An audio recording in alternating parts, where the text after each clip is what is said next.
Hello everyone, once again welcome back on my YouTube channel. In today's session we will cover the topic conciliation officers under section 4. This topic come under the main topic conciliation machineries or authorities under the Industrial Dispute Act 1947. उसमें ये topic आता है conciliation machinery के बारे में, जिसमें हमने already discuss कर लिया है वर्क कमिटीज़ को under section 3।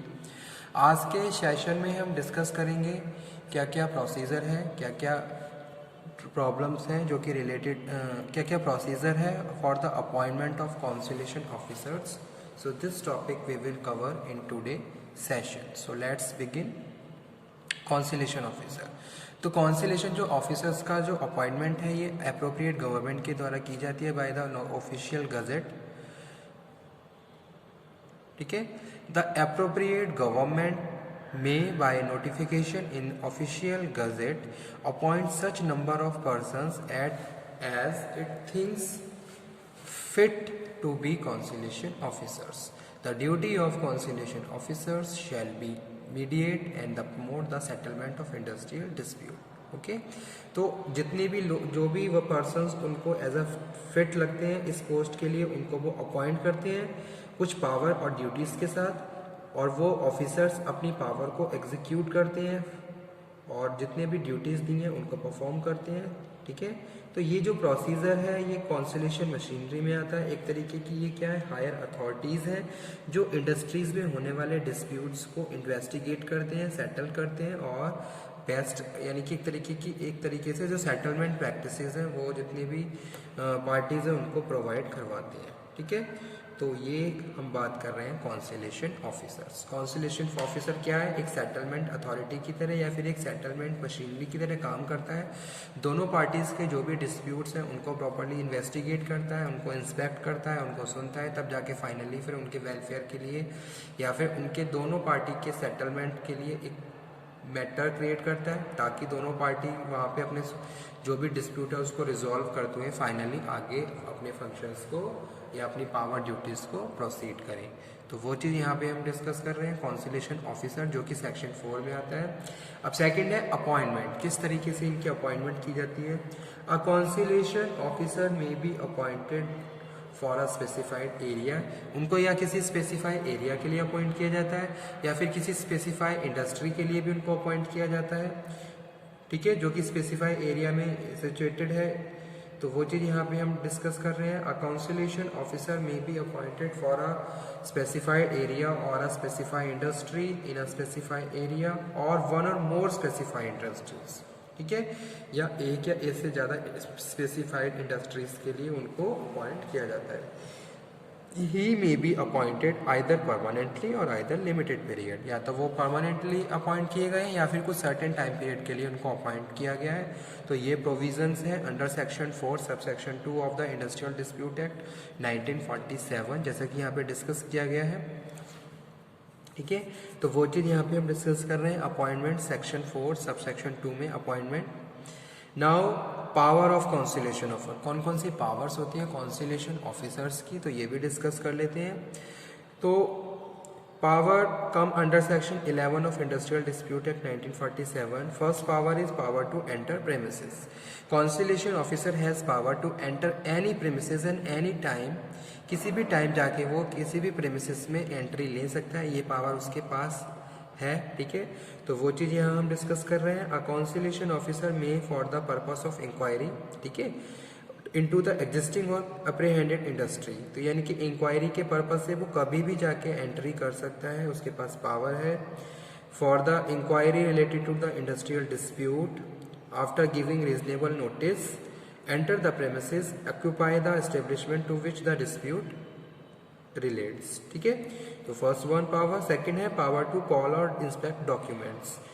The conciliation officers may call for and inspect and document which he has ground for the considering to be relevant to the industrial dispute or to be necessary for the purpose of the investigation and settlement of disputes।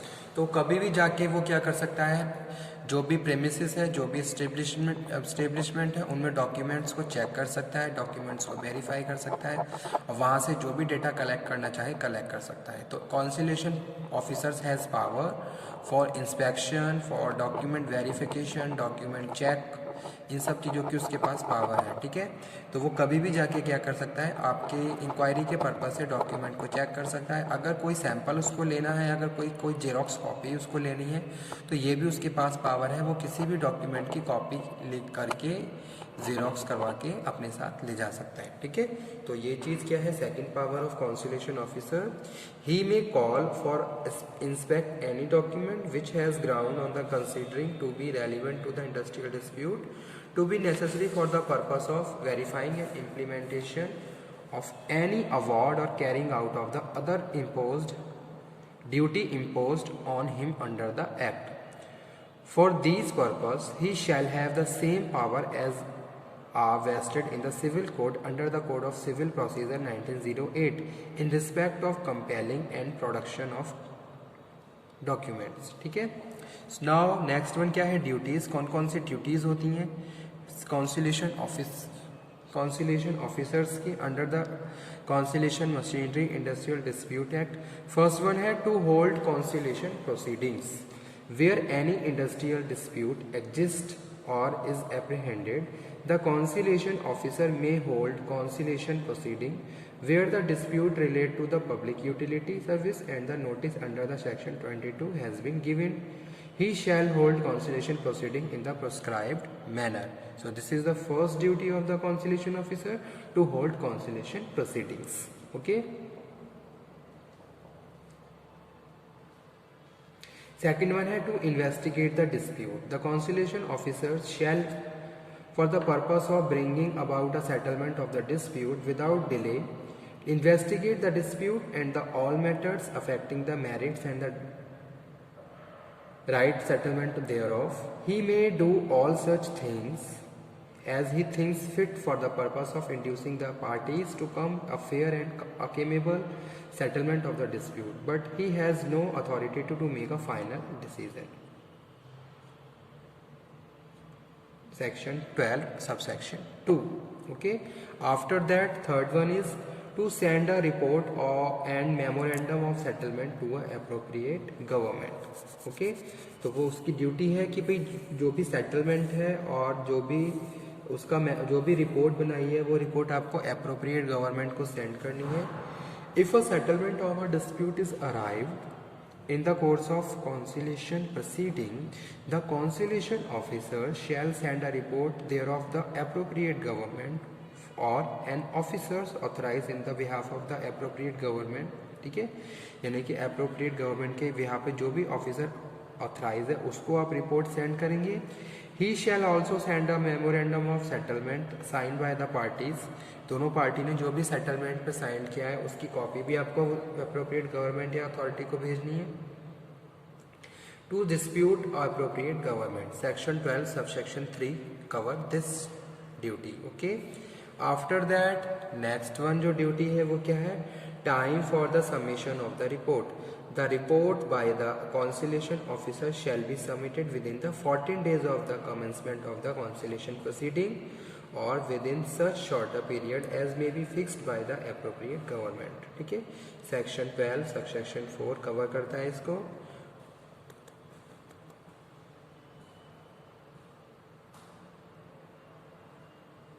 Okay, and उसके बाद जो next जो provision है वो क्या है, to send a full report to appropriate government setting for the step taken by him in case of no settlement is arrived.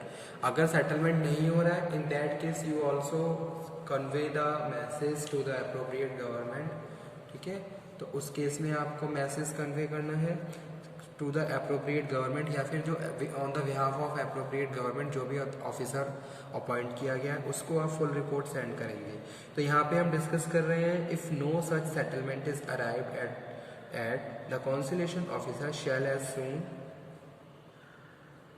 After the close of the investigation send to appropriate government a full report setting forth the step taken by him for ascertaining the fact and circumstances relating to the dispute and for bringing about a settlement thereof. The report shall be accompanied with a full settlement of such fact and circumstances and the reasons on the account of which in his opinion and settlement could be arrived at. ठीक है, so these are the power and duties of the conciliation officers. कभी भी वो entry कर सकता है जाके किसी भी प्रेमिसेस में, इंस्पेक्शन कर सकता है और इन्वेस्टिगेट कर सकता है डिस्प्यूट से रिलेटेड मैटर्स को, कभी भी डॉक्यूमेंट चेक कर सकता है, डॉक्यूमेंट चेक करने के लिए कॉल अप कर सकता है. ठीक है, proceeding to hold proceeding, conciliation proceeding, investigate dispute का इन्वेस्टिगेशन, उससे रिलेटेड जो भी रिपोर्ट्स हैं एप्रोप्रिएट गवर्नमेंट को सेंड करना या फिर उनके बिहाफ पे जो भी ऑफिसर्स अपॉइंट किए गए हैं उनको सेट करना, टाइम पे सारे मैसेजेस को कन्वे करना. These all are powers and duties of the conciliation officers who has appointed by the appropriate government by their official gazette, okay, for the permanently or the certain time period. तो आज का topic यही था जिसमें हमने discussion किया conciliation officers को. ठीक है,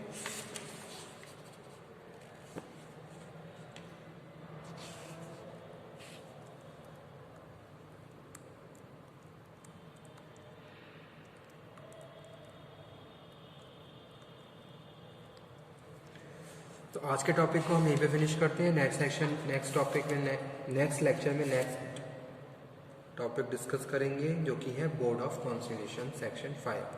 ओके, यानी कि अभी हम पूरा ये टॉपिक कवर करेंगे जो कि मेन टॉपिक हमारा चल रहा है कॉन्सिलेशन मशीनरी, यानी कि authorities under the industrial dispute act 1947. ठीक है, इसमें हमने ऑलरेडी 2 टॉपिक कवर कर लिए हैं. नेक्स्ट लेक्चर में हम करेंगे बोर्ड ऑफ कॉन्सिलेशन, इसी तरीके से court of inquiry, labour court, industrial tribunal, national tribunal, grievance settlement authorities, arbitrations. Okay, तो ओके स्टूडेंट, थैंक यू.